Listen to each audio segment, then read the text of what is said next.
Hello my beautiful souls, welcome to my YouTube channel tarot with Shivi ट्रिपाले। Dear, कैसे हैं आप सभी लोग? आई होप आप सभी लोग बहुत अच्छे हैं, बहुत अच्छे से अपने नवक कर रहे हैं। अगर आप मेरे चैनल पर आए तो रिक्वेस्ट करूंगी सब्सक्राइब करें इस चैनल को। वीडियो पसंद आता है तो like this video.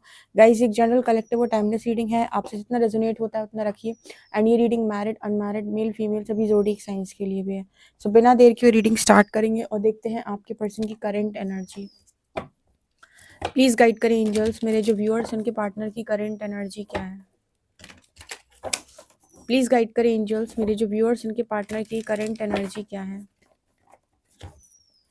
Please guide करें एंजल्स, मेरे जो व्यूअर्स उनके पार्टनर की करंट एनर्जी क्या है। प्लीज़ गाइड करें एंजल्स, मेरे जो व्यूअर्स उनके पार्टनर की करंट एनर्जी क्या है।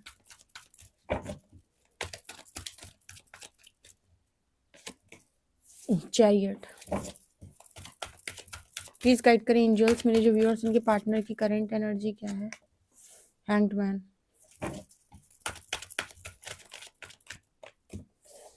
Moon.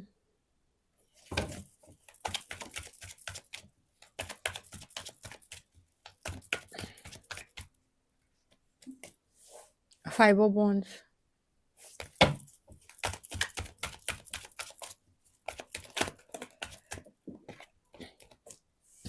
Page of shorts.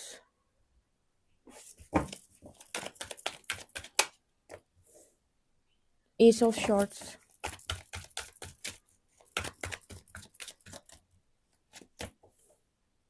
Ten of cups. Okay. Lovers.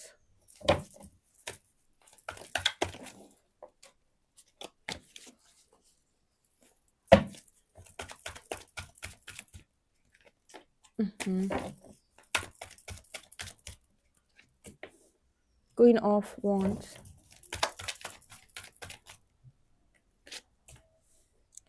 And night of cups. अच्छा, यहाँ पर क्वीन ऑफ वॉन्ड्स क्यों आई है? एंजल्स गाइड करें, क्वीन ऑफ वॉन्ड्स क्यों है यहाँ पे?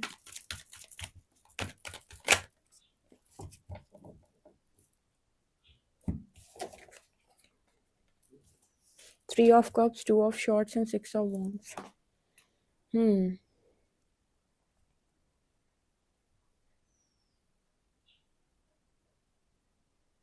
ओके, एक कार्ड और क्लैरिफाई करें हम। यहाँ पर मून का कार्ड क्यों आया है?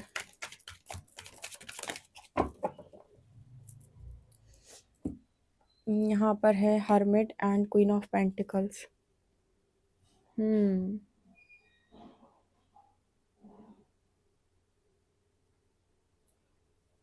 यहाँ पर दो क्वीन आई है क्लैरिफिकेशन में। ओके गाइस, रीडिंग स्टार्ट करते हैं। आई होप आपको आवाज़ सही से आ रही है। सो यहाँ पर एक्शन का कार्ड है सबसे पहला chariot and S of shorts, और उसके बाद ही हैंग्ड मैन है। कार्ड्स देखो किस तरीके से बोल रहा है। चैरियट में आपका पर्सन एकदम एनर्जी है कि चलो अभी एक्शन ले रहा है, कुछ तो करना है अपनी लाइफ में, सब कुछ ठीक करना है। और अगली ही एनर्जी हैंग्ड मैन की है। अब क्या बता रहे हैं? एक पल इस पर्सन को ऐसा लगता है कि अब बस आपसे क्लियर कम्युनिकेशन करना है, आपसे बातचीत करनी है, इस कनेक्शन के प्रति कोई ना कोई एक्शन लेना है। क्योंकि हमारा टॉपिक क्या है कि आपके पर्सन आपको लेकर क्या सोच रहे हैं, राइट? इस पर्सन का रहता है कि चलो बातचीत करेंगे, सब कुछ क्लियर करेंगे, सब कुछ क्लैरिटी में लेकर आएंगे, और अब बस अपनी लाइफ को मैं ठीक करके रहूंगा या रहूंगी, ठीक है। और अगला ही कार्ड आ जाता है हैंग्ड मैन। हैंग्डमैन क्या, दूसरे ही पल इस पर्सन की एनर्जी में जैसे ही ट्रिगर आता है, या जैसे ही इस पर्सन को कुछ बाहर से रिफ्लेक्ट करता है, या यूनिवर्स या फिर कुछ भी ऐसा जो इस पर्सन के भीतर पड़ा हुआ है, यहाँ पर एनर्जी आती है टेन ऑफ कप्स की। टेन ऑफ कप्स यहाँ पर दिखाता है फैमिली को। तो ये पर्सन जैसे ही बात फैमिली की इमेज, फैमिली पर या फैमिली से रिलेटेड किसी भी चीज़ पर आती है, ये पर्सन फिर से हैंग्ड हो जाते हैं, ठीक है। इस पर्सन की एनर्जी ये है कि अगर मैं सिर्फ अकेला होता या होती तो मैं कोई भी एक्शन ले सकता हूँ या ले सकती हूँ, बट बात जब फैमिली की आती है तो आई थिंक आप फैमिली से बड़े तो नहीं हो ना, ठीक है। ऑब्वियस सी बात नहीं है, कोई भी अपनी फैमिली से बढ़कर आपको नहीं रख सकता, या आप भी किसी को अपनी फैमिली से बढ़कर नहीं रखोगे। फैमिली ही फर्स्ट प्रायोरिटी होती है। जैसे ही पर्सन अपनी फैमिली, अपने जो भी घर बार, उसके बारे में जैसे ही सोचता है, सिचुएशन हैंग्ड, सिचुएशन हैंग्ड। अब सोचो ये कितनी बुरी स्थिति में फंसा हुआ व्यक्ति है जो निकलना भी चाहता है और निकल नहीं सकता। आप में से काफ़ी सारे लोग कहेंगे वो तो मज़े काट रहा है इसीलिए। नहीं, हर व्यक्ति ना अपनी चीज़ों को देख कर चलता है कि जो मैं एक्शन लूँगा इसका परिणाम क्या आएगा। तो इस पर्सन को कहीं न कहीं ऐसा डर है कि आपके पर्सन के एक्शन का जो परिणाम है वो फैमिली के लिए अच्छा नहीं आएगा, ठीक है? या फैमिली डिस्टर्ब होगी या फैमिली से रिलेटेड कोई इश्यू क्रिएट होगा। तो ये पर्सन अपनी फैमिली को बहुत ज़्यादा चाहते हैं। अब अगला ही कार्ड आया है मून का एंड लवर्स का। अच्छा, मून भी है और लवर्स भी है, तो मुझे लगा कि मून और लवर्स क्यों हो रहा है, क्या आ रहा है यहाँ पर। तो energy hermit and queen of pentacles. देखो, स्पिरिचुअल अवेकनिंग जब आपकी होती है ना, तो ये आपको ट्रॉमा से, दर्द से, पेन से, ठीक है, आप सबसे रिलीज आपको करती है। इसके अलावा आपकी हीलिंग भी होती है। तो जैसे आप स्पिरिचुअल अवेकनिंग के पहले जिस स्टेज में थे या जिस स्थिति में थे, वहां से आप किसी भी व्यक्ति के साथ मूव ऑन करें, उसके साथ जाएं, उसके साथ घर बसाएं, लेकिन आपके इश्यूज क्लियर ना होने की वजह से आपकी मैरिड लाइफ डिस्टर्ब होती है। ऐसे कुछ लोग कहते हैं ना कि मेरी फर्स्ट मैरिज भी डिस्टर्ब हुई, सेकंड मैरिज भी डिस्टर्ब हुई। लेकिन कुछ लोग भी कहते हैं मेरा फर्स्ट जो मेरा रिलेशनशिप रहा वो भी डिस्टर्ब हुआ, सेकंड भी डिस्टर्ब हुआ। तो फिर किसके डिस्टर्ब नहीं होते हैं? जिनके फर्स्ट और सेकंड रिलेशनशिप के बीच में हीलिंग हुई हो, या फर्स्ट और सेकंड मैरिज के बीच में जिन्होंने खुद को थोड़ा बहुत तो सही पर हील किया हो, जिन्होंने टाइमलाइन शिफ्ट की हो, अपने आप को थोड़ा सा समझाया हो, सुधारा हो, अंडरस्टैंड किया हो, आगे लेकर गए हो, टाइमलाइन जंप किया हो, ऐसे लोगों की सेकंड वाली जो मैरिज या सेकंड रिलेशनशिप जो है वो ठीक चल जाता है, क्योंकि उन्होंने बहुत सारे लेसन अपने फर्स्ट वाले रिलेशनशिप से, फर्स्ट मैरिज से, सब चीज़ों से सीख लिए हैं।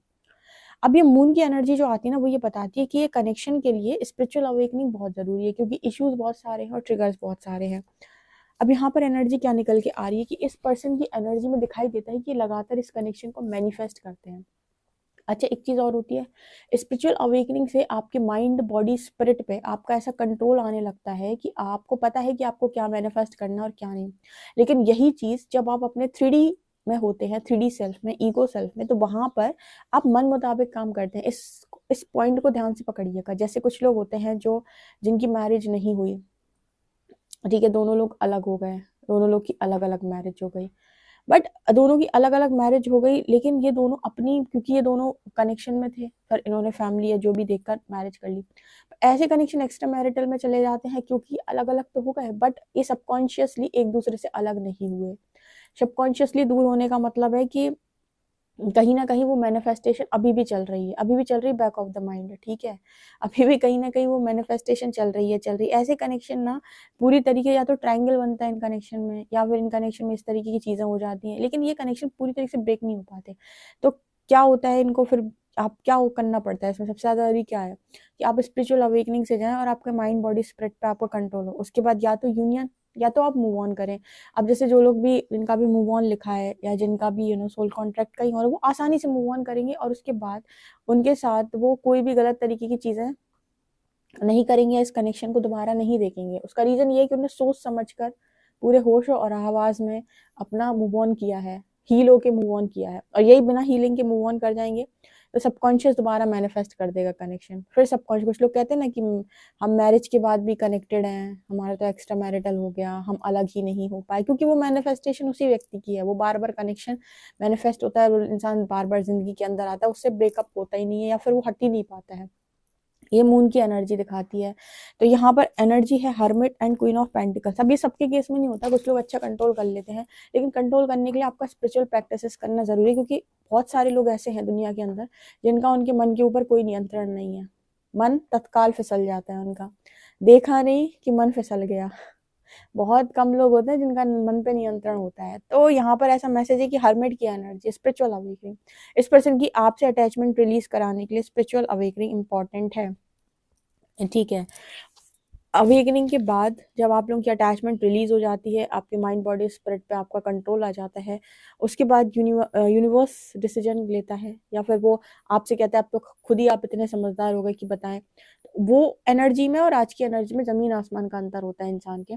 तो मून का कार्ड यहाँ पर लवर्स के साथ आने का मतलब है कि ये पर्सन आपको आज भी सबकॉन्शियसली मैनिफेस्ट करते हैं, ठीक है, क्योंकि अटैचमेंट रिलीज नहीं हुई। आप तब तक उस व्यक्ति को मैनिफेस्ट करोगे जब तक उसकी पूरी अटैचमेंट आपसे रिलीज नहीं हो जाती। कोई कितना भी कहे कि मैंने ईगो के पीछे छुपा लिया, मैंने गुस्से के पीछे छुपा लिया, मैंने इसके पीछे छुपा लिया, उसके पीछे छुपा लिया, और मैं तो मूव ऑन हो गया, मैं तो भूल गया उसे, मैंने तो भुला दिया, नहीं। आपने सारा कुछ सप्रेस कर लिया, भुलाया कुछ भी नहीं है। हाँ, हीलिंग ऐसे होती है कि जब आप सब कुछ फेस करें, फेस करके हील करके आगे बढ़ें और एक ऐसी एनर्जी में पहुंचे जहां पर आप वास्तव में सारी अटैचमेंट्स को रिलीज कर चुके हैं, तब जाकर ये कनेक्शन आपकी लाइफ में आपकी, आप चाहेंगे तो मैनिफेस्ट होगा, आप नहीं चाहेंगे तो वहीं रुक जाएगा, फिर मैनिफेस्ट नहीं होगा। तो दो में से एक कुछ होता है, ठीक है। तो कुछ कनेक्शन ऐसे होते हैं ना जो हम कहते हैं कभी नहीं खत्म हो रहा है, उनका जो संबंध आपके सबकॉन्शियस से भी होता है। इसीलिए ये कुछ पास्ट लाइफ कनेक्शंस बताए जाते हैं जो पास्ट लाइफ में भी रहे होते हैं और पास्ट लाइफ से मांग भी होती है। इस तरीके की कुछ मैसेजेस मिल रहे हैं। तो हो सकता है कि यहाँ पर स्पिरिचुअल अवेकनिंग हो रही है। क्वीन ऑफ पेंटिकल्स, आप तो अपनी लाइफ के अंदर बिजी हो, इस पर्सन के मन में देखो यहाँ पर दो दो मन चल रहे हैं। इस पर्सन, एक तरफ इस पर्सन को एक्शन लेना है, दूसरी तरफ ये पर्सन हैंग्ड है, ठीक है। मतलब वो करना भी चाह रहा है पर कर नहीं पा रहा है, ठीक है। अब इसको क्या करेंगे, क्या कहेंगे? हम कहेंगे एक्शन ले लो, तो वो भी पॉसिबल नहीं हो रहा। हम कहेंगे हैंग ही बने रहो, वहीं बने रहो, तो वो भी उसके मन में नहीं हो रहा, क्योंकि वो लगातार आपके बारे में सोचकर मैनिफेस्ट भी कर रहा है। हीलिंग, स्पिरिचुअल अवेकनिंग इस इंसान को ऐसी एनर्जी तक लेकर जाएगी कि ये पर्सन खुद या तो रिसीव करेंगे या फिर अपने मन से, अपनी इच्छा से लेट गो कर पाएंगे। यहाँ दोबारा मैनिफेस्टेशन का काम नहीं होगा, ठीक है।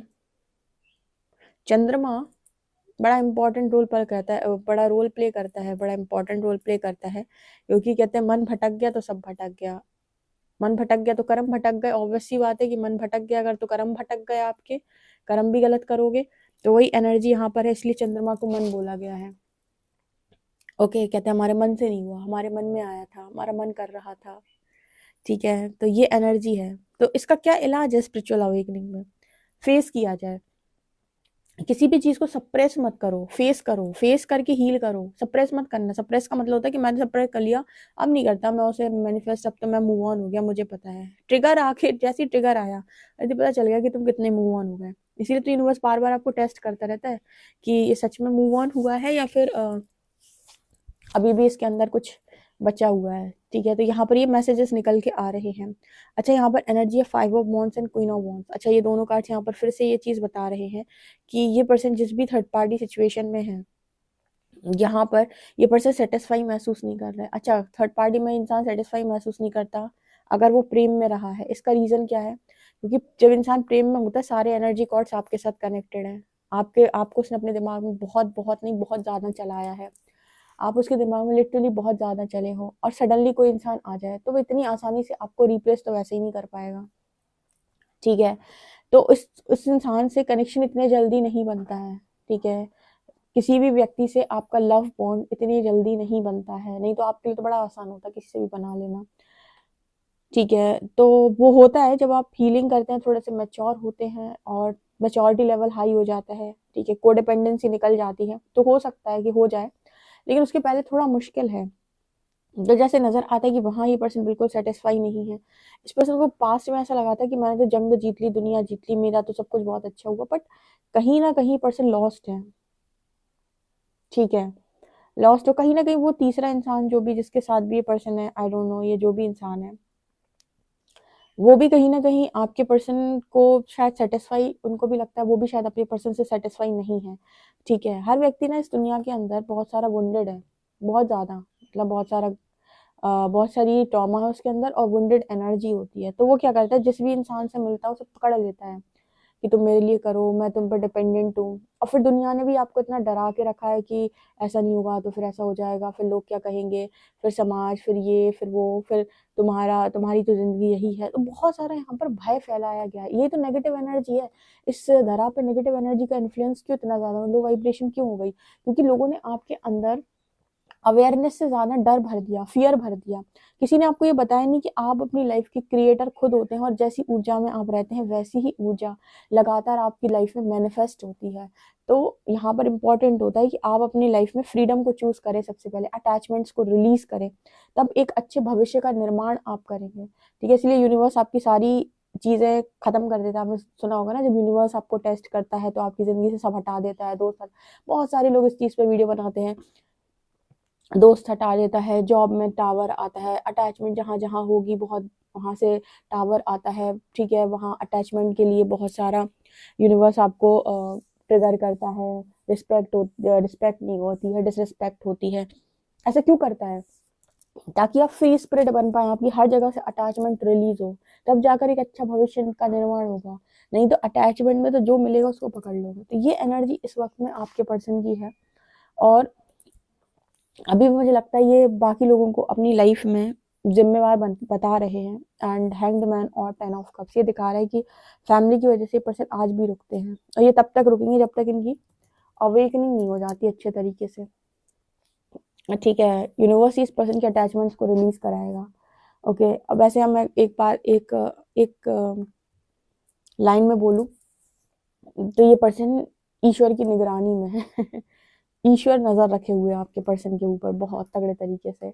ये एनर्जी निकल कर आ रही है। आई होप गाइस आपको ये रीडिंग बहुत अच्छी लगी हो तो मुझे कमेंट सेक्शन में जरूर बताइएगा। पर्सनल रीडिंग के लिए आप मुझे व्हाट्सएप कर सकते हैं। वीडियो पसंद है तो like this video, subscribe my channel. Thank you guys.